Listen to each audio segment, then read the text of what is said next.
बोलणार असेल तर बोला. मी हे सांगितलेलं आहे. ऐका खरं म्हणजे सभासदांची जी काही अडचण होऊ नये, त्यांच्या प्रश्नांना न्याय मिळावा म्हणून ही व्यवस्था केलेली आहे. आणि राज्यमंत्री आणि आमचे जे मंत्री आहेत ज्यांना जबाबदारी दिली ते कॉर्डिनेशनमध्ये ते काम करतायत. त्यामुळे आता मी बाहेर होतो आणि मी विचारलं आतमध्ये काय चालू आहे म्हणून मी आलो आतमध्ये. तर मी आता आलोय याच्या हा देखील ऑब्जेक्शन असायचं काय कारण नव्हतं, कारण आपण राज्यमंत्र्यांना अधिकार दिले होते दुसऱ्या मंत्र्यांना. परंतु गेल्या एक मिनिट खाली पण जेव्हा विषय येतात आणि वरती पण येतात आणि त्यामुळे मग ते सगळं सरकच होते.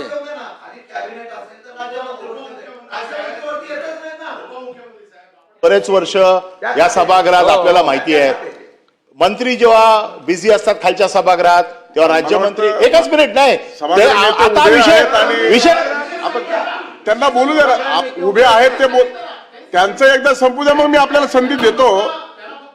सभागृह नेते आणि उपमुख्यमंत्री उभे आहेत, बोलू द्या 2 मिनिटं बोलू द्या.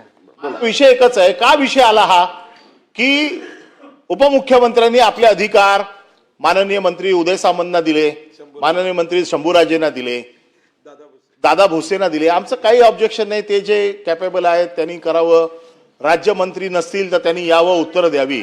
परंतु माझ्या गेल्या 4 अधिवेशनाचा अनुभव असा आहे की जिथे मी राईट ऑफ इन्फॉर्मेशन मध्ये माहिती दिली, जिथे इथे सभागृहात मान्य केलं कारवाई करतो म्हणून, परंतु ठरवूनच की कारवाई करायचीच नाही. मुंबई महानगरपालिकेचे मी कमीत कमी 7 ते 8 विषय दिले. मी बीएससी मध्ये आपल्या समोर सांगितलं, आपण सांगितलं माझ्याकडे पाठवा, मी आपल्याकडे पाठवलं. मुख्यमंत्र्यांनी मला उत्तर दिलं आश्वासन समितीकडे जा.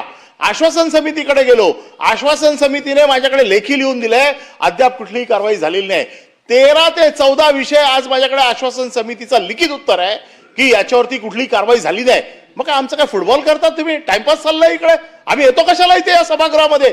आमच्या उपमुख्यमंत्र्यांनी त्याची दखल घेऊन त्या मंत्र्यांनी कारवाई केली. आम्ही हा विषय मांडणार पण नाही आपल्याकडे, पण फक्त अधिवेशन काळामध्ये यायचं आणि आम्हाला काय म्हणजे टाइमपास म्हणजे हलक्यात घेऊन की बाबा ह्यांचं काय करायचंच नाही. राईट ऑफ इन्फॉर्मेशन दिलेल्या माहितीवरती ऍक्शन होत नाही आणि आश्वासन फक्त द्यायचं की आम्ही कारवाई करतो, या अधिवेशनाच्या शेवटच्या दिवसापर्यंत कारवाई होईल. अशा कित्येक विषय मी आपल्याकडे आहेत. आपल्याकडे मी पत्र दिलेले आहेत. मागच्या अधिवेशनामध्ये जे विषय निघाले आहेत, चौकशा समित्या लावलेल्या आहेत, त्यांच्यावरती कुठली कारवाई होत नाही. काय चाललंय का सभागृहात? मग आम्ही यायचं कशाला? आणि म्हणून आज आम्ही हा घटनात्मक विषय तुमच्याकडे आणलेला आहे 14 आयुधाच्या माध्यमातून.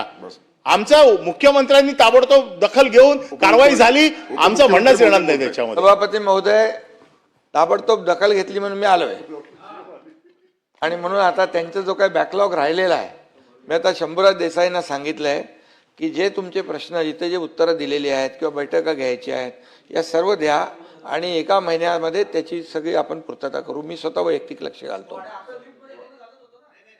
आता पुन्हा विषय